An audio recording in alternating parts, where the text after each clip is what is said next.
ശ്രോതാക്കളായ എല്ലാവർക്കും, പ്രത്യേകിച്ച് യാക്കോബായ സഭയിലെ ഇത് കേൾക്കുന്ന അഭിമന്യ മെത്രാപ്പോലിത്തമാർക്കും ബഹുമാന്യരായ പട്ടക്കാർക്കും എൻ്റെ സ്നേഹിതരും സഹോദരികളുമായ എല്ലാവർക്കും സ്നേഹാദരവുകളോടെ ഈ മൂന്നാം ഭാഗത്തിലേക്ക് സ്വാഗതം. ഈ ഭാഗത്തിൽ മോർ ഏലിയാസ് തൃതീയൻ പാത്രിയർക്കീസ് ബാവായും ഒട്ടശ്ശേരിൽ മെത്രാനും തമ്മിലുള്ള ബന്ധത്തെപ്പറ്റിയും അവർ തമ്മിൽ നടന്ന സംഭാഷണങ്ങളെ പറ്റിയും ആണ് ചർച്ച ചെയ്യുവാൻ പോകുന്നത്. ഈ പ്രഭാഷണത്തിലും നിങ്ങൾ ശ്രദ്ധയോടെ കേട്ട് ഇതിൻ്റെ കാര്യങ്ങൾ നിങ്ങൾ തന്നെ സ്വയമായി അവലോകനം ചെയ്ത് നിങ്ങളുടെ നിഗമനത്തിൽ എത്തിച്ചേരുവാൻ ക്ഷണിച്ചുകൊണ്ട് തുടങ്ങുന്നു. Excuse me.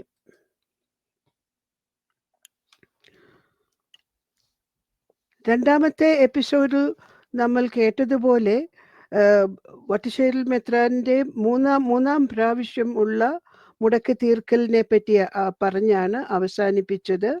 അവിടെ ഞാൻ പറയുകയുണ്ടായി ഇതിനെക്കുറിച്ച് കൂടുതൽ ഈ മൂന്നാം ഭാഗത്ത് ചർച്ച ചെയ്യുന്നതായിരിക്കുമെന്ന്.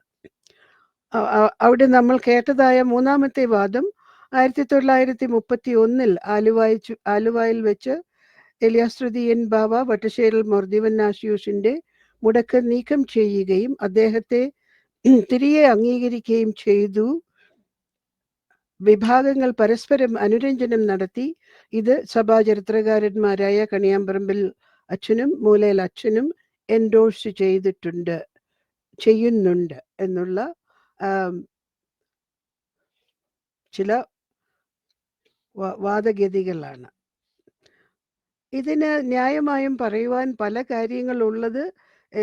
അതും വളരെ ചുരുക്കമായി ഒന്നാമത് പറയാവുന്നത് ഇത് വസ്തുതയ്ക്ക് നിരക്കാത്ത ഒന്നാണ്. അപ്പോൾ അന്ന് മുതൽ മെത്രാൻ കക്ഷിയുമായി അന്നത്തെ പാത്രിയർക്കീസ് കക്ഷി എന്ന് വിളിക്കപ്പെട്ടിരുന്ന സുറിയാനി സഭ യോജിച്ച സഭയിൽ ആയി എന്ന് ഒരിക്കലും ഒരിടത്തും രേഖപ്പെടുത്താതെയും ഇപ്പോഴും ആ വിഭജനത്തിൻ്റെ അനന്തരഫലങ്ങൾ സഭ അനുഭവിച്ചുകൊണ്ടിരിക്കുന്നതുമായ സത്യങ്ങളാണ്. അതുകൊണ്ട് 31 വട്ടശ്ശേരിൽ മെത്രാന്റെ മുടക്ക് തീർക്കുകയും അദ്ദേഹത്തെ സ്വീകരിക്കുകയും ചെയ്തു എന്നുള്ളത് അസത്യമായ ഒരു പ്രസ്താവനയാണ്. അതുണ്ടാകാഞ്ഞത് കൊണ്ടാണ് ഇപ്പോഴും സഭയുടെ ദുഃഖങ്ങൾക്ക് കാരണമെന്നുള്ളത് എല്ലാവർക്കും അറിയാവുന്നതാണ്. 1931 പാത്രിയർക്കീസിന്റെ ആശ്ലേഷത്തിനും പ്രാരംഭ സ്വീകരിക്കലിനും ശേഷം ഒറ്റശ്ശേരിൽ മെത്രാന്റെ മുടക്ക് യഥാർത്ഥത്തിൽ റദ്ദ് ചെയ്യപ്പെട്ടോ അദ്ദേഹത്തെ സ്വസ്ഥാനത്തേക്ക് തിരികെ സ്ഥാപിച്ചുവോ എന്നുള്ളതിൻ്റെ ഒരു സിമ്പിളായിട്ട് വളരെ വ്യക്തമായിട്ടുള്ള മറുപടി ഇതൊരിക്കലും ഉണ്ടായിട്ടില്ല എന്ന് എല്ലാ രേഖകളും എല്ലാ ചരിത്ര സത്യങ്ങളും ഒരുപോലെ സാക്ഷ്യം വഹിക്കുന്നു. മോർ ഏലിയാസ് തൃതീയൻ പാത്രിയർക്കീസ് ബാവ വട്ടശ്ശേരിലിനോട്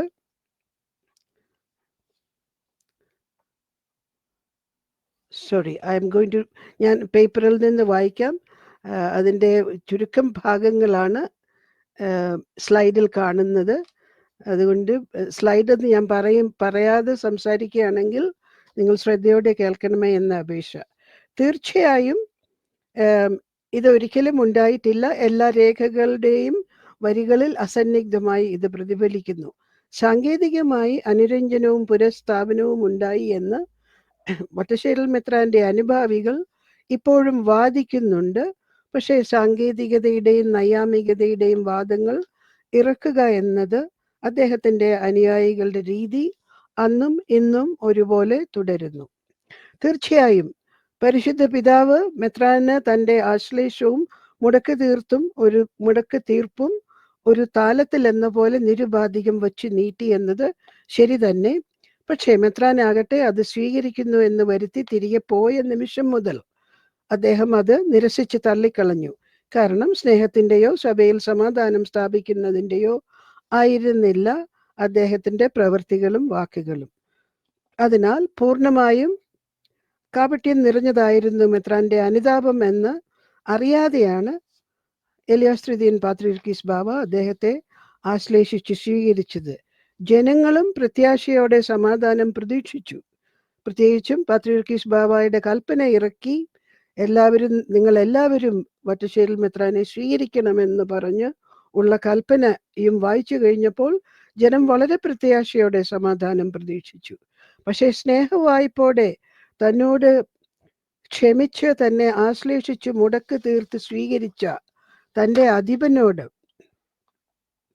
സ്നേഹത്തോടെയും വിനയത്തോടെയും കീഴ്പ്പെട്ടും അനുസരണപ്പെട്ടും ഇരിക്കേണ്ടയാൾ, അതായത് വട്ടശ്ശേരിൽ മെത്രാപ്പൊലിത്ത ശേഷമുള്ള നാളുകളിൽ പ്രദർശിപ്പിച്ച ധിക്കാരവും ഉപയോഗിച്ച അഹങ്കാര വാക്കുകളും അവിശ്വസനീയം തന്നെയാണ്. തൻ്റെ പിതാവിനോട് പുച്ഛത്തോടെ ഒരു വേലക്കാരനോട് എന്ന പോലെ വട്ടശ്ശേരിൽ മെത്രാൻ സംസാരിച്ച വാക്കുകൾ ഏറ്റവും നിന്ദ്യവും അപലപനീയവുമാണ് എന്ന് ക്ഷമാപൂർവം പറയേണ്ടിയിരിക്കുന്നു. ബാവ എത്രമാത്രം താഴാമോ അത്രയും താഴ്ന്നിട്ടും വട്ടശ്ശേരിൽ മെത്രാൻ അത് ഗൗനിക്കുക പോലും ചെയ്യാതെ ധിക്കാര വാക്കുകളുടെ കർക്കശ്യം കൂട്ടുകയാണ് ചെയ്തത് എന്ന് ചരിത്രം സാക്ഷിക്കുന്നു. പരിശുദ്ധ പിതാവ് സ്നേഹത്തിൻ്റെയും അനുരഞ്ജനത്തിൻ്റെയും വാതിൽ ഓരോ പ്രാവശ്യവും തുറന്നിട്ട് അദ്ദേഹത്തെ അകത്തേക്ക് ക്ഷണിച്ചുവെങ്കിലും മുടിയനായ പുത്രനെ പോലെ അതിനെ കണ്ണുനീരോടെ സ്വീകരിച്ച് മുടക്ക് നീക്കപ്പെട്ടവനെ പോലെ അപ്പൻ്റെ ഭവനത്തിലേക്ക് കയറി കുളിച്ച് വസ്ത്രം മാറി പൊൻമോതിരവും അണിഞ്ഞ് വിരുന്നിൽ ഇരുന്ന് പങ്കെടുക്കുകയായിരുന്നില്ല വട്ടശ്ശേരിൽ മെത്രാൻ ചെയ്തത്. നേരെ മറിച്ച് ആ പിതാവിനെ ചവിട്ടി നീക്കി സഭയുടെ നശീകരണം എന്ന തൻ്റെ പഴയ ചെളിക്കുഴിയിലേക്ക് തിരിയുക ആണ് അദ്ദേഹം ചെയ്തത്. അതിനാൽ യാക്കോബായ സഭയിലെ വിശ്വാസികളുടെ ഹൃദയത്തിൽ നിന്നും അദ്ദേഹം എന്നേക്കുമായി ആ കാലങ്ങളിൽ തന്നെ തള്ളപ്പെട്ടു പോയി. അവരുടെ മനസ്സുകളിൽ മുടക്കപ്പെട്ടവനായി തന്നെ ഇന്നയോളവും നിലകൊള്ളുന്നു. അതുകൊണ്ടാണ് എലിയാസ് തൃതീയൻ പാത്രീർക്കീസ് ബാവ ഒടുവിൽ പറഞ്ഞ കാര്യങ്ങൾ: നിങ്ങളുടെ വാദങ്ങൾ പരസ്പര വിരുദ്ധം ആണ്. നിങ്ങൾ തർക്കത്തിൽ ജീവിച്ചു പഠിച്ചു, തർക്കത്തിൽ തന്നെ നിങ്ങൾ ഈ ലോകത്തിൽ നിന്നും പിരിയുകയും ചെയ്യും എന്നുള്ള വാക്കുകൾ വേദനയോടെ തന്നെ യാക്കോബായ സഭക്കാർ ഇന്നും ഓർക്കുന്നത്. ഇത് കണിയാമ്പറമ്പിൽ കുര്യൻ കോറപ്പിസ്കോപ്പ 2008 എഴുതി പ്രസിദ്ധം ചെയ്ത പുസ്തകത്തിൻ്റെ 138, 140 പേജുകളിൽ ഈ വാചകങ്ങളും ഇതിനോടനുബന്ധിച്ച സംഭവങ്ങളും കാണാം. ഇതിൻ്റെ വിശ്വാസ്യതയിലേക്കായി, ഈ വാചകങ്ങളുടെ വിശ്വാസ്യതയിലേക്കായി ഈ എപ്പിസോഡിൻ്റെ വരുന്ന നിമിഷങ്ങളിൽ പല യഥാർത്ഥ സംഭാഷണങ്ങളും വാക്കോട് വാക്കാൽ പകർത്തിയിട്ടുണ്ട്. കാരണം അത്ര അവിശ്വസനീയമായ സംഭവങ്ങളാണ് നടന്നത്, സംഭാഷണങ്ങളാണ് നടന്നത്. വന്യ കോറപ്പിസ്കോപ്പമാരായ കണിയാമ്പറമ്പിൽ അച്ഛനും മൂലയിൽ അച്ഛനും ആദ്യത്തെ ആശ്ലേഷവും മുടക്ക് തീർപ്പും ഒരുപോലെ രേഖപ്പെടുത്തി എന്നത് ശരി തന്നെ. പക്ഷെ അതുകൊണ്ട് അവർ വട്ടശ്ശേരിൽ മെത്രാന്റെ സ്ഥിതി എൻഡോഴ്സ് ചെയ്തു, അതായത് അംഗീകരിച്ചു എന്ന് ഒരിക്കലും ആവുകയില്ല. അവർ ചരിത്രം രേഖപ്പെടുത്തുക മാത്രമാണ് ചെയ്തത്. ഒരു ചരിത്രകാരൻ, ഉദാഹരണമായി ഹിറ്റ്ലർ 1939 ആരംഭിച്ച് 1945 അവസാനിച്ച രണ്ടാം ലോകമഹായുദ്ധത്തിന്റെ കാലത്ത് 6 മില്യൺ യഹൂദന്മാരെ ഗ്യാസ് ചേംബറിലിട്ട് കൊന്നുകളഞ്ഞു എന്ന് ഒരു ചരിത്രകാരൻ എഴുതിയാൽ ആ സംഭവം അയാൾ അംഗീകരിക്കുന്നു എന്ന് വരുമോ? ഒരിക്കലുമില്ല. ചരിത്രം രേഖപ്പെടുത്തുക മാത്രമാണ് ആ ചരിത്രകാരൻ അവിടെ ചെയ്യുന്നത്. അതുപോലെ തന്നെ വട്ടശ്ശേരിൽ മെത്രാന്റെ മുടക്കിനെ പറ്റി പാത്രീർക്കീസ് എലിയാസ് തൃതീയൻ പാത്രീർക്കീസ് അദ്ദേഹത്തെ ആശ്ലേഷിച്ച് സ്വീകരിച്ച് മുടക്ക് നീക്കിക്കൊടുത്തു എന്ന് ഉള്ള വസ്തുത ഈ ചരിത്രകാരന്മാർ രേഖപ്പെടുത്തുക മാത്രമാണ് ചെയ്തിരിക്കുന്നത്. അല്ലാതെ അവർ അത് എൻഡോഴ്സ് ചെയ്യുന്നു, അതായത് അത് സത്യമായി മുടക്ക് തീർക്കപ്പെട്ടു എന്ന് എൻഡോഴ്സ് ചെയ്യുകയല്ല ചെയ്തത്. ഇത് ഏതൊരു സാമാന്യ ബുദ്ധിയുള്ളവനും മനസ്സിലാകുന്ന കാര്യമാണ്. എലിയാസ് തൃതീയൻ പാത്രീർക്കീസ് വട്ടശ്ശേരിലിനോട് ആവർത്തിച്ച് പ്രസ്താവിച്ചത് തനിക്കും തൻ്റെ കീഴിലുള്ള എല്ലാ മെത്രാപ്പൊലീത്തമാർക്കും ബിഷപ്പുമാർക്കും അവരുടെ മേലുള്ള കൈവപ്പില്ലാത്തതിൻ്റെ കറ മാറ്റുവാൻ അവർ വീണ്ടും മെത്രാഭിഷേകം സ്വീകരിക്കേണ്ടിയിരിക്കുന്നു എന്നാണ്. അതിനാൽ തൻ്റെ പക്ഷത്തെ മെത്രാന്മാരെ തൻ്റെ മുൻപാകെ കൊണ്ടുവരുവാൻ ഏലിയാസ്ത്രിതിയൻ പാത്രിയർക്കീസ് ബാവ ആവർത്തിച്ച് വട്ടശ്ശേരിൽ മെത്രാപ്പൊലിത്തായോട് ആവശ്യപ്പെടുകയുണ്ടായി. അപ്പോൾ മാത്രമേ അവർക്ക് നിയമാനുസൃതമായ മെത്രാപ്പൊലിത്ത സ്ഥാനം അല്ലെങ്കിൽ എപ്പിസ്കോപ്പ പദവി ലഭിക്കുകയുള്ളൂ എന്ന് പാത്രിയർക്കീസ് ബാവ ആവർത്തിച്ചു പറഞ്ഞു എന്ന് കണിയാമ്പറമ്പിൽ അച്ഛൻ്റെ 1982 വർഷം പ്രസിദ്ധം ചെയ്ത പുസ്തകത്തിൽ 86-87 പേജുകളിൽ കാണാവുന്നതാണ്. എന്നാൽ വട്ടശ്ശേരിൽ മെത്രാനാകട്ടെ ഈ ക്ഷണനവും ഈ അത്യാവശ്യകതയും പാത്രിയർക്കീസ് പറഞ്ഞ വാക്കുകളും പുച്ഛത്തോടെ നിരസിക്കുകയാണ് ചെയ്തത്. എന്നാൽ തനിക്ക് സഭാ കാനോൻ അനുശാസിക്കുന്നതിൽ നിന്നും വ്യതിചലിക്കാൻ കഴിയുകയില്ലെന്നും വീണ്ടും പട്ടത്വം സ്വീകരിക്കുക മാത്രമല്ലാതെ മറ്റൊരു ഉപാധിയുമില്ലെന്നും പാത്രിയർക്കീസ് അസന്നിഗ്ധമായി വട്ടശ്ശേരിൽ മെത്രാപ്പൊലിത്തായോട് പ്രഖ്യാപിക്കുകയുണ്ടായി. ഇതിന്റെ അർത്ഥം എന്താണ്? യാക്കോബായ സഭയെ സംബന്ധിച്ചിടത്തോളം ആദ്യത്തെ 2 മുടക്ക് നീക്കലുകളും സഭാ കാനോൻ അനുസരിച്ച് നടന്നിട്ടില്ലാത്തതോ സാധുതയുള്ളതോ ആയിരുന്നിരിക്കുവാൻ സാധിക്കുകയില്ല. നമ്മൾ 2-ാം എപ്പിസോഡിലും 1-ാം എപ്പിസോഡിലും കണ്ടതാണിത്. ഈ 3 സംഭവങ്ങളും കാണിക്കുന്നത് 1931 ഏലിയാസ്ത്രിതിയൻ ബാവ സ്നേഹവായ്പോടെ ആശ്ലേഷിച്ചു നൽകിയ മുടക്ക് നീക്കൽ വട്ടശ്ശേരിൽ മെത്രാൻ ഉടൻ തന്നെ സ്വയം തട്ടി ദൂരെ കളഞ്ഞ് അതിന് ഇനി മേലിൽ താൻ അർഹനല്ലാത്ത വിധത്തിൽ സ്വയം പുറത്താക്കപ്പെട്ടവനാക്കി തീർത്തു. അതിനാൽ ഇതിന്റെ അർത്ഥവും വീണ്ടും എടുത്തു പറയേണ്ടിയിരിക്കുന്നത് യാക്കോബായ സുറിയാനി സഭയെ സംബന്ധിച്ചിടത്തോളം 1932 ശേഷവും വട്ടശ്ശേരിൽ ഗീവർഗീസ് മാർ ദീവന്നാസ്യോസ് എന്ന പേരായി നേരത്തെ അവരുടെ മലങ്കര മെത്രാപ്പൊലീത്ത ആയിരുന്ന വ്യക്തി മുടക്കിൽ തന്നെ ആയിരുന്നു. ഈ സന്ദർഭത്തിൽ നമുക്ക് സംഭാഷണങ്ങളിലേക്ക് കടക്കാം.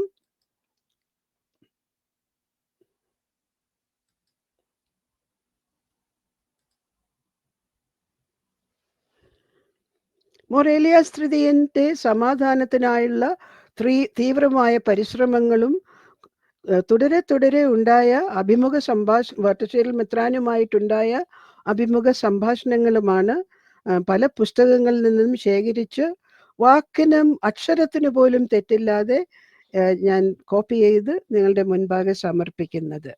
ഇതിൽ ഏറ്റവും പ്രധാനപ്പെട്ടത് മോർ ഏലിയാസ് തൃതീയൻ പാത്രിയർക്കീസ് ബാവായുടെ സമാധാനത്തിനായുള്ള തീവ്ര ശ്രമങ്ങൾ നടത്തി എന്നുള്ള വസ്തുതയാണ്. പക്ഷേ സമാധാന ചർച്ചകൾ ഓരോ പ്രാവശ്യവും ഒരു മരീചികയായി മാത്രം അവശേഷിച്ചു എന്നുള്ള ദുഃഖസത്യവും ഇവിടെ പൊതുവെ പറഞ്ഞുകൊണ്ട് ഓരോ പ്രധാനപ്പെട്ട ഓരോ സംഭാഷണത്തിൻ്റെയും വിശദാംശത്തിലേക്ക് ഞാൻ കടക്കട്ടെ. 1931-32 ബാവ മരിച്ചു. 31 കാലത്തിൽ നടന്ന സംഭാഷണങ്ങളാണ് ഇവ. കണിയാമ്പറമ്പിൽ കുര്യൻ കോർ എപ്പിസ്കോപ്പ 1982 എഴുതിയ പുസ്തകത്തിന്റെ 84-ാം പേജിലുള്ള വാചകങ്ങളാണ് ഇത്. ബാബ പറയുന്നു, എൻ്റെ പ്രിയ മക്കളെ, എൻ്റെ കണ്ണിലെ പ്രകാശം സാക്ഷിയായി ഞാൻ നിങ്ങളോട് പറയുന്നു, ഞാൻ സമാധാനത്തെ സ്നേഹിക്കുന്നു. ഞാൻ ചെയ്യുവാൻ തയ്യാറുള്ള എല്ലാ ഇളവുകളും സ്വീകരിക്കുവാൻ ദീവന്നാസ്യോസിനോട് നിങ്ങൾ ആവശ്യപ്പെടുക എന്ന് അന്നൊക്കെ പ്രസംഗം കേട്ടുകൊണ്ടിരുന്നവരോട് ബാബായുടെ അപേക്ഷയാണ്. സഭയ്ക്ക് ഒരു കാതോലിക്കായ വേണമെന്നുള്ള അഭ്യർത്ഥനയിൽ നിന്നും അദ്ദേഹം പിന്മാറട്ടെ. ഇതാ സമാധാനം അടുത്തിരിക്കുന്നു. അവർ കാതോലിക്ക വേണമെന്നതിൽ ഉറച്ചു നിൽക്കുന്നിടത്തോളം സമാധാനം എന്ന കാര്യത്തിൽ നിരാശ മാത്രമേ എനിക്കുള്ളൂ. ഞാൻ ദീവന്നാസ്യോസിനോട് പറഞ്ഞു, ക്ഷമയോടെ ഇരിക്കുക, ഇപ്പോൾ ഒരു യോഗം വിളിച്ചു കൂട്ടരുത്. പുതിയ ട്രസ്റ്റിയെ തിരഞ്ഞെടുക്കുവാനുള്ള യോഗത്തെയാണ് ഇവിടെ ബാബ ഉദ്ദേശിച്ചത്. ഒരു യോഗം വിളിക്കരുത്. പക്ഷേ അദ്ദേഹം എന്നെ വെല്ലുവിളിച്ച്, ഇത് ബാവായുടെ വാക്കുകളാണ് വീണ്ടും, പക്ഷേ അദ്ദേഹം എന്നെ വെല്ലുവിളിച്ച് യോഗത്തിന്റെ പ്രഖ്യാപനവുമായി മുൻപോട്ട് പോയി. മാത്രമല്ല, മലങ്കര സഭയുടെ മേൽ അധികാരമുള്ള കാതോലിക്കായ്ക്കല്ലാതെ മറ്റാർക്കും ഇല്ലെന്ന് അദ്ദേഹം കോടതിയിൽ സത്യവാങ്മൂലം നൽകി എന്ന് പത്രങ്ങളിലും വായിച്ചിരിക്കുന്നു. അതായത് പാത്രിയർക്കീസിന് മലങ്കര സഭമേൽ യാതൊരു അധികാരവുമില്ല, അത് കാതോലിക്കായ്ക്ക് മാത്രമേ ആ അധികാരമുള്ളൂ എന്ന്, മറ്റാർക്കും ഇല്ല എന്ന് അദ്ദേഹം ഇതേ സമയത്ത്, ഈ ചർച്ചകൾ നടക്കുന്ന സമയത്ത് കോടതിയിൽ പോയി സത്യവാങ്മൂലം നൽകി എന്ന് പത്രങ്ങളിൽ വായിക്കുകയും ചെയ്തിരിക്കുന്നു എന്നാണ് പാത്രിയർക്കീസ് അദ്ദേഹത്തോട് തന്നെ നേരിട്ട് പറഞ്ഞതും അതുപോലെ തന്നെ ഈ പ്രസംഗത്തിൽ പൊതുവായി പറഞ്ഞതും. വേറെ ഒരു സമാധാനത്തിനായുള്ള തീവ്ര ശ്രമങ്ങളുടെ ഭാഗമായി കണിയാമ്പറമ്പിൽ അച്ഛൻ്റെ ഇതേ പുസ്തകത്തിൽ 99 പേജിൽ നിന്നും ഒരു ഉദ്ധരണിയാണ്. This was done at a meeting of all the metropolitans and prominent laity in പാണമ്പടി. വൃശ്ചികം 17 പാണമ്പടി പള്ളിയിൽ വെച്ച് നടത്തിയ ഒരു പ്രസംഗത്തിന്റെ ഭാഗമാണിത്.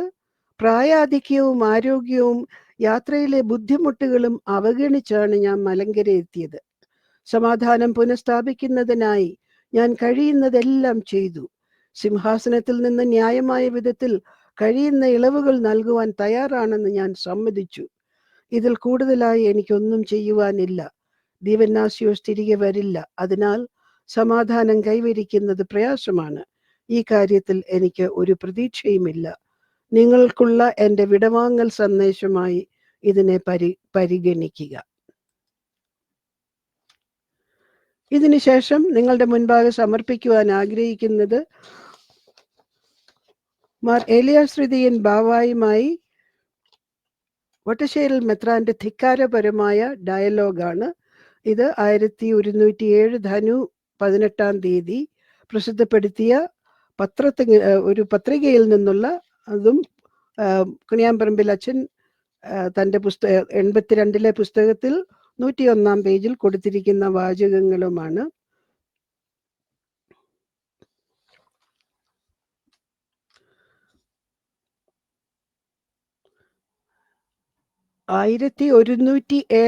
എന്ന് പറയുന്നത് 1931 ഡിസംബറിലെ 2ാം ഭാഗം, ഡിസംബർ 3rd വീക്ക് ഓ 4th വീക്കിൽ നടന്ന സംഭാഷണമാണ്.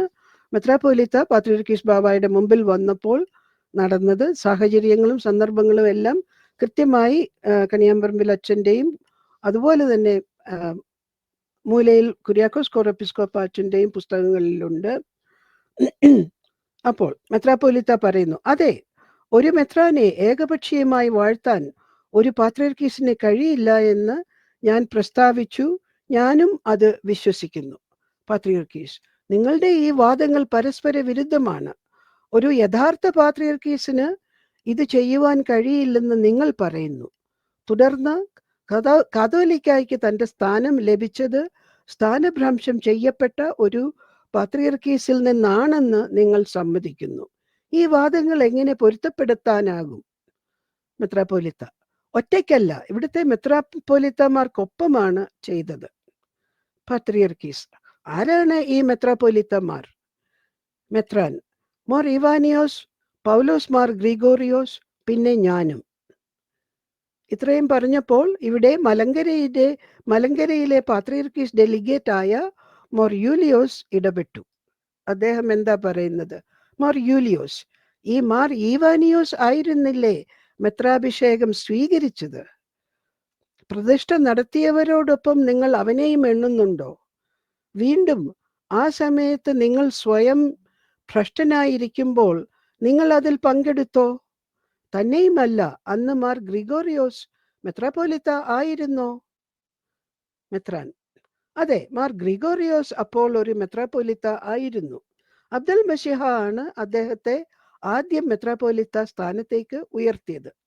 അതിനുശേഷമാണ് അവർ ഒരുമിച്ച് കാതോലിക്കായെ വാഴിച്ചത്. മാർ യൂലിയോസ്, അത് കൊള്ളാം. സ്ഥാനഭ്രഷ്ടനായ മാർ അബ്ദൽ മശിഹ, സ്ഥാനഭ്രഷ്ടനിൽ നിന്ന് പട്ടത്വം സ്വീകരിച്ച മാർ ഗ്രിഗോറിയോസ്. സ്വീകരിച്ച ഗ്രിഗോറിയോസ്. ഈ രണ്ടുപേരും കൂടി മുടക്കപ്പെട്ട മാർ ഇവാനിയോസിനെ കാതോലിക്ക ആക്കുന്നു. മോശമല്ല. ഇതോടെ മാർ ദിവന്നാസിയോസ് മെത്രാപ്പൊലിത്ത കോപിച്ചു. മെത്രാൻ, അത് മോറാൻ പറയുന്നത്, അതിന് ഞാൻ എന്തു പറയാനാണ്? പാത്രിയർക്കീസ്, ഇതിൽ കൂടുതൽ തർക്കിച്ചിട്ട് കാര്യമില്ല. മോർ യൂലിയോസ്, ഈ മോർ ഇവാനിയോസ് ആയിരുന്നില്ലേ മെത്രാഭിഷേകം? സോറി, ഇത് റിപ്പറ്റീഷനാണ്, ക്ഷമിക്കണേ. കഴിഞ്ഞ മുമ്പിലത്തെ സ്ലൈഡ് തന്നെയാണ്. അപ്പോൾ മെത്രാപ്പൊലിത്തായുടെ അവസാനത്തെ വാചകം ഇത് മോറാൻ പറയുന്നത് ആണ്, അതിന് ഞാൻ എന്ത് പറയാനാണ്? പാത്രിയർക്കീസ്, ഇതിൽ കൂടുതൽ തർക്കിച്ചിട്ട് കാര്യമില്ല.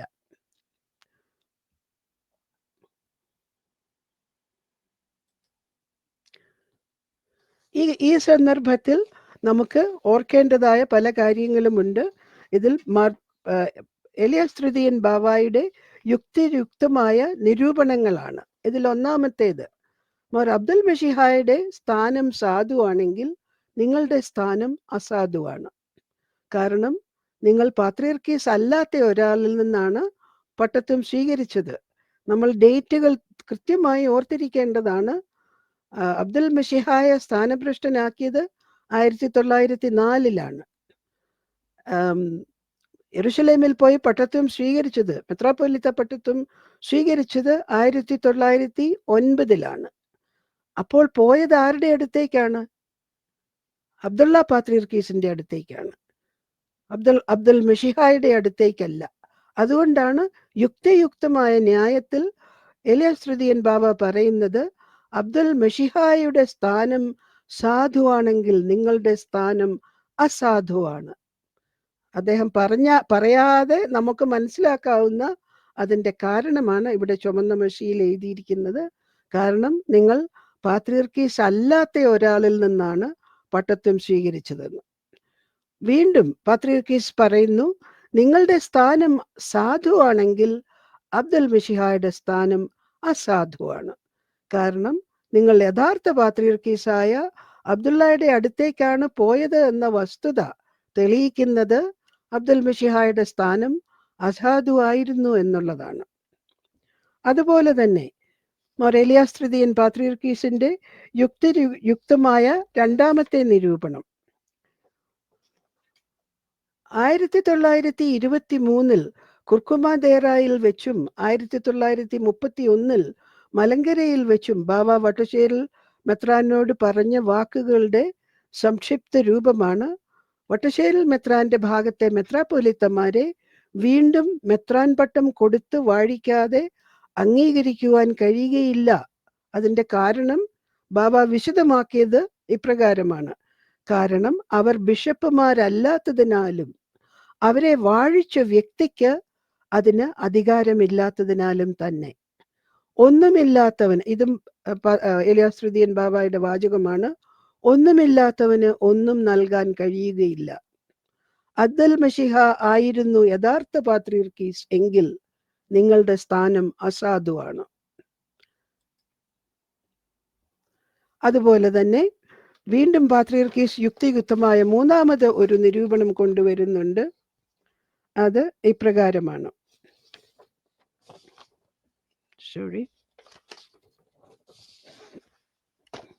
പാത്രിയർക്കീസ് അവരെ തനിക്ക് തുല്യരായി കണക്കാക്കണമോ? ഞാനും പാത്രിയർക്കീസ് എന്ന നിലയിൽ സുറിയാനി സഭയിലെ ബിഷപ്പുമാരും വിമത ഗ്രൂപ്പിന്റെ കാതോലിക്കായും അദ്ദേഹത്തിന്റെ ബിഷപ്പുമാരുമായി തുല്യ നിലയിൽ ആണോ? ഞാൻ അവരെ തുല്യരായി കണക്കാക്കണമോ? 1903 വിശുദ്ധ സിനഡ് കാനോനികമായി സ്ഥാനഭ്രഷ്ടനാക്കപ്പെട്ട മോർ അബ്ദുൽ മഷിഹ 1912 വിശുദ്ധ കാനോന് എതിരായി ഈ പദവികൾ അവർക്ക് നൽകി. മാത്രവുമല്ല, ഒരു പുതിയ തലവനെ സൃഷ്ടിക്കുന്നതിൽ കുറഞ്ഞത് 3 ബിഷപ്പുമാരെങ്കിലും പ്രവർത്തിക്കേണ്ടതിൻ്റെ ആവശ്യകതയെക്കുറിച്ച് കാനോനിൽ അനുശാസിക്കുന്ന നിയമങ്ങളൊന്നും അബ്ദുൽ മഷിഹ പാലിച്ചില്ല. ഇത്രയും പറഞ്ഞുകൊണ്ട് ഞാൻ ഈ വിഷയത്തിന്റെ അവസാന ഘട്ടത്തിലേക്ക് വരുന്നു. യാക്കോബായ സഭയുടെ അസ്തിത്വത്തെയും അതിൻ്റെ ചരിത്രപരമായ നിലനിൽപ്പിനെയും ചോദ്യം ചെയ്യുകയും ബലഹീനമാക്കുകയും ചെയ്യുവാൻ ആഗ്രഹിക്കുകയും ചെയ്തുകൊണ്ട് ചിലർ ഉന്നയിച്ചിരിക്കുന്ന അവസാനത്തെ 2 തർക്കങ്ങളും കൂടി അവതരിപ്പിക്കുവാൻ ശ്രമിക്കുന്നു. അതിൽ ഒന്നാമത്തേതാണ് ഇത്. ഹൂദായ കാനോൻ 4 പ്രകാരം മഫ്രിയാനാണ് പാത്രിയർക്കീസിനെ വാഴിക്കേണ്ടത്. അതിൻ്റെ അർത്ഥം പാത്രിയർക്കീസും മഫ്രിയാനും ഏകദേശം ഒരേ നിലയിലുള്ളവരായിരുന്നു എന്നാണ് പരോക്ഷമായി ഇവിടെ സമർത്ഥിക്കുവാൻ ശ്രമിക്കുന്നത്. അത് തന്നെയുമല്ല, ഈ പറഞ്ഞ വ്യക്തി മുൻപോട്ട് കൊണ്ടുവരുന്ന ഒരു വളരെ പ്രസക്തമായ തെളിവും എവിഡൻസുമാണ് കഫർത്തൂത്ത സുന്നഹദോസിൽ ഇങ്ങനെ നിഷ്കർഷിച്ചിട്ടുണ്ട്. എന്താണ് കഫർത്തൂത്ത സുന്നഹദോസിൽ നിശ്ചയിച്ചത്? ഇത് എന്നാണ് നടന്നത്? 869 ആണ് കഫർത്തൂത്ത സുന്നഹദോസ് വിളിച്ചു കൂട്ടപ്പെട്ടത്. ഇതിനെപ്പറ്റി ബാറെബ്രായ പറയുന്നുണ്ട്. ശരിയാണ്, ബാറെബ്രായുടെ ക്രോണിക്കിൾസിൽ പറയുന്നുണ്ട്. കാനോൻ 4 പ്രകാരം ക്രോണിക്കിൾസിലല്ല, എന്നോട് ക്ഷമിക്കണേ, it is in the Hudaya canon 4 പ്രകാരം. അവിടെ ഹുദായ കാനോൻ 4 പ്രകാരം എന്താണ് പറയുന്നത്? ഇത് ഹുദായ കാനോന്റെ 84-ാമത്തെയും 85-ാമത്തെയും പേജിൽ നിങ്ങൾക്ക് കാണുവാൻ സാധിക്കും. മഫ്രിയാനായ, ഞാൻ വായിക്കുന്നു ഇവിടെ സ്ലൈഡിൽ നിന്നും, കാനോൻ 4 പ്രകാരം മഫ്രിയാനായ പാത്രിയർക്കീസ് വാഴിക്കുന്നത് പോലെ മഫ്രിയാൻ പാത്രിയർക്കീസിനെയും വാഴിക്കണം. അതിൻ്റെ അർത്ഥം തീർച്ചയായും പരോക്ഷമായി വാദിക്കുന്നത് ഇവർ രണ്ടുപേരും ഏകദേശം തുല്യസ്ഥാനികളായിരുന്നു എന്നാണ്. അപ്പോൾ ഇതിൻ്റെ സത്യാവസ്ഥ മനസ്സിലാക്കുവാൻ ഈ 4-ാമത്തെ കാനോൻ എന്താണെന്ന് വളരെ വിശദമായി ഗാഢമായി പഠിക്കേണ്ടിയിരിക്കുന്നു. എന്തായിരുന്നു കാനോൻ 5 ഇങ്ങനെ പറയുവാൻ കാരണം? അധികാര വിന്യാസത്തിന്റെ പേരിൽ പാത്രിയർക്കീസും മഫ്രിയാനായും തമ്മിൽ നീരസവും ശത്രുതയും ഉണ്ടായിരുന്ന ഒരു കാലഘട്ടമായിരുന്നു ഇത്. നിങ്ങൾ ഡേറ്റ് ഒന്നുകൂടി നോക്കുക. 869 വിളിച്ചുകൂട്ടിയ കഫർത്തൂത്ത സുന്നഹദോസ്. 863 സാഹചര്യങ്ങൾ എന്തായിരുന്നു എന്ന് മനസ്സിലാക്കേണ്ടത് അത്യാവശ്യമാണ്. നമുക്കറിയാവുന്നതുപോലെ ഏകദേശം 730 ആദ്യത്തെ ഖാലിഫേറ്റ്, അത് ദമസ്കോസിലായിരുന്നു. അത് മുഹമ്മദ് നബി മരിച്ച് അധികം താമസിക്കുന്നതിന് മുൻപ് ഏകദേശം 635 അദ്ദേഹം മരിച്ചത്. ഏകദേശം 640 തന്നെ പലസ്തീൻ പ്രദേശങ്ങളും മുഴുവനും ഇസ്ലാമിക് അറബികൾ കീഴ്പ്പെടുത്തി. ആ കൂട്ടത്തിൽ ഡെമസ്കോസും പിടിച്ചടക്കി. ഡെമസ്കോസിലായിരുന്നു ആദ്യത്തെ കാലിഫേറ്റ് അവർ സ്ഥാപിച്ചത്. പക്ഷെ അത് അധികം നാൾ നീണ്ടു നിന്നില്ല. ഇന്റേണൽ സ്ട്രൈഫ്, ഉള്ളിൽ നടന്ന സംഘർഷങ്ങൾ മൂലം ആ കാലിഫേറ്റ് 730 തകർന്നുപോയി.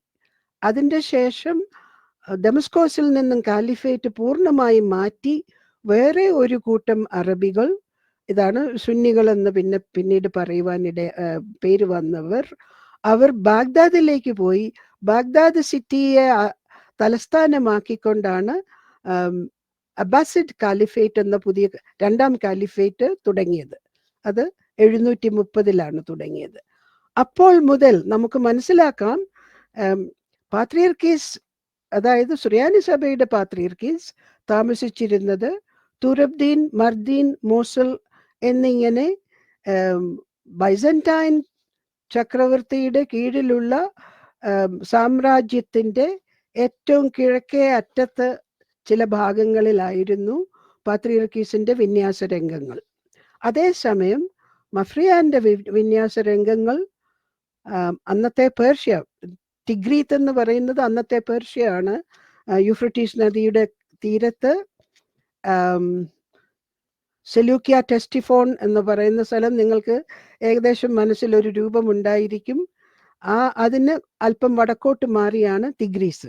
അപ്പോൾ മെസപ്പൊട്ടേമിയയിൽ തിഗ്രീസിൽ ഇരുന്നിരുന്ന മഫ്രിയാന ആരുടെ കീഴിലാണ്? രാഷ്ട്രീയമായി പറഞ്ഞാൽ, പൊളിറ്റിക്കലായിട്ട് അദ്ദേഹം അബ്ബാസിഡ് കാലിഫേറ്റിന്റെ കീഴിലാണ്. അപ്പോൾ തന്നെ നമുക്ക് മനസ്സിലാക്കാം അവിടെയും സംഘർഷത്തിന് വകയുണ്ടായിരുന്നു. കാനോൻ 4 പ്രകാരം ഈ പരിതസ്ഥിതിയിൽ അവർ തമ്മിൽ വളരെയേറെ സംഘർഷങ്ങൾ ഉണ്ടായി. ആരെ വാഴിക്കണം? മഫ്രിയാനെ വാഴിക്കണമെങ്കിൽ പാത്രിയർക്കീസിന്റെ അടുത്തേക്ക് പോകണമോ? അതോ ഇത് കാതോലിക്ക അല്ല. കാതോലിക്കയ്ക്ക് സ്വയമായി നോട്ട് സ്വയമായി നെസ്റ്റോറിയ വേദവിപരീതികൾ സഭയിൽ നിന്നും പിളർന്നു പോകുന്നതിന് മുൻപ് തന്നെ സെലൂക്യ ടെസ്ഫോണിൽ വെച്ച് കിഴക്കിന്റെ സഭയിലെ മെത്രാന്മാർ അല്ലെങ്കിൽ ബിഷപ്പുമാർ ഒരുമിച്ച് കൂടി അവർ തിരഞ്ഞെടുക്കുന്ന ഒരാളെ കാതോലിക്ക സ്ഥാനത്തേക്ക് ഉയർത്താൻ അനുവാദം പാത്രിയർക്കീസ് 3-ാം നൂറ്റാണ്ടിൽ തന്നെ കൊടുത്തിരുന്നു എന്നുള്ളത് ഒരു വസ്തുതയാണ്. അത് കാതോലിക്കായ്ക്കാണ് കൊടുത്തിരുന്നത്, മഫ്രിയാൻ ആയിരുന്നില്ല. Maphrian is very different. 600 AD 7-ാം നൂറ്റാണ്ടിൽ മാത്രം സ്ഥാപിക്കപ്പെട്ട ഒരു സ്ഥാനമാണ് മഫ്രിയാനേറ്റ്. ആ മഫ്രിയാനേറ്റിന് മെത്രാന്മാർ ഒരുമിച്ചുകൂടി ഉയർത്തുവാൻ സാധിക്കുന്ന ഒന്നായിരുന്നില്ല ആ സ്ഥാനം. ആ സ്ഥാനത്തേക്ക് മഫ്രിയാനായ വാഴിക്കേണ്ടത് പാത്രിയർക്കീസ് ആയിരുന്നു. അതായിരുന്നു നിയമം, കാനൂനിക നിയമം.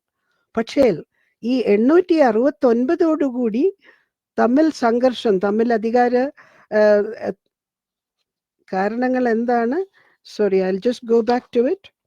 അധികാര വിന്യാസത്തിന്റെ പേരിൽ who has got authority in which region, പാത്രിയർക്കീസും മഫ്രിയാനും തമ്മിൽ നീരസവും ശത്രുതയും AD 869 മുതൽ ഉണ്ടായി. അതുമൂലമാണ് 869 ഇങ്ങനെ ഒരു നിശ്ചയം ഉണ്ടാകുവാൻ കാരണം. ആ നിശ്ചയത്തിനകത്ത് എന്താണ് പറഞ്ഞിരിക്കുന്നത്? മഫ്രിയാനായ പാത്രിയർക്കീസ് വാഴിക്കുന്നത് പോലെ മഫ്രിയാൻ പാത്രിയർക്കീസിനെയും വാഴിക്കണം. പിന്നെ എന്തൊക്കെയാണ് ആ കഫർത്തൂത്ത സുന്നഹദോസിൽ നിശ്ചയിച്ചത്? കാനോൻ 4 വായിച്ച് നിർത്തരുതേ. കാനോൻ 5 കടക്കുമ്പോൾ 4 വിശദാംശങ്ങൾ അവിടെ കൊടുത്തിരിക്കുന്നു. കാനോൻ 5 പ്രകാരം ഓരോ ഭാഗത്തു നിന്നും ഈ 2 മെത്രാന്മാർ കൂടി അവർ തങ്ങളിൽ ഒരാളെ തിരഞ്ഞെടുക്കണം. അയാൾ പാത്രിയർക്കീസിനെ വാഴിക്കണം. അപ്പോൾ ആദ്യം പറഞ്ഞ മഫ്രിയാനായ പാത്രിയർക്കീസ് വാഴിക്കുന്നത് പോലെ മഫ്രിയാൻ പാത്രിയർക്കീസിനെ വാഴിക്കണം എന്നുള്ളത് കുറച്ചുകൂടി ഡൈല്യൂട്ട് ചെയ്യപ്പെട്ടു, അതിനകത്ത് വെള്ളം ചേർത്ത പോലെയായി. കാരണം പിന്നെ പറയുന്നത് 2 ഭാഗത്തു നിന്നും, അതായത് പാത്രിയർക്കീസിന്റെ ഭാഗത്തു നിന്നും മഫ്രിയാന്റെ ഭാഗത്തു നിന്നും ഈ 2 പേർ കൂടി ആ 4 പേർ അടങ്ങുന്ന സംഘത്തിൽ ആ 4 പേർ അവരിൽ തന്നെ ഒരാളെ തിരഞ്ഞെടുത്ത്, അപ്പോൾ അത് പാത്രിയർക്കീസിന്റെ ഭാഗത്തുള്ള ആളായിരിക്കാം, അല്ലെങ്കിൽ മഫ്രിയാന്റെ ഭാഗത്തുള്ള ആളായിരിക്കാം, അദ്ദേഹം വേണം പാത്രിയർക്കീസിനെ വാഴിക്കണം എന്നുള്ളത്. ഇങ്ങനെ തിരിഞ്ഞും മറിഞ്ഞും കിടന്ന വിഷയമായിരുന്നു. യഥാർത്ഥം എന്താണെന്ന് മനസ്സിലാക്കണമെങ്കിൽ പിന്നീട് നടന്ന ചരിത്ര സംഭവങ്ങളാണ്. ഒരിക്കലും നടപ്പിലാക്കാൻ കഴിയാത്ത കാനോനുകളായി തീർന്നു ഇവ. അതിനാൽ തന്നെ ഈ കാനോൻ കാലഹരണപ്പെട്ടു പോവുകയും ചെയ്തു. അടുത്ത പാത്രിയർക്കീസിനെ ഉയർത്തിയപ്പോൾ മഫ്രിയാനോ അദ്ദേഹത്തിന്റെ മെത്രാന്മാരോ ആരും ഹാജരായില്ല. അവരാൽ പാത്രിയർക്കീസ് അവരോധിതനായുമില്ല. അടുത്ത 200 വർഷത്തോളം പാത്രിയർക്കീസും മഫ്രിയാനായും തമ്മിലുള്ള സംഘർഷം ഇതുപോലെ തുടർന്നുകൊണ്ടിരുന്നു. അതിനാൽ ഈ കാനോൻ ഉപയോഗിച്ച് പാത്രിയർക്കീസും മഫ്രിയാനും ഏകദേശം സമന്മാരായിരുന്നു എന്ന് വിവക്ഷിക്കുവാൻ ശ്രമിക്കുന്നത് തന്നെ വളരെ മോശകരമായ ഒരു പടിയാണെന്ന് പ്രസ്താവിച്ചുകൊണ്ട് ഞാൻ ഈ 3-ാം ഭാഗവും നിർത്തുന്നു. നിങ്ങൾ ഇത്രത്തോളം കേട്ടുകൊണ്ടിരുന്നതിന് എല്ലാവർക്കും നന്ദി, നമസ്കാരം. കൂടാതെ അടുത്തത് 4-ാം ഭാഗമാണ്. അതിൽ കോടതി വിധികളെ പറ്റിയായിരിക്കും ചർച്ച ചെയ്യുന്നത്.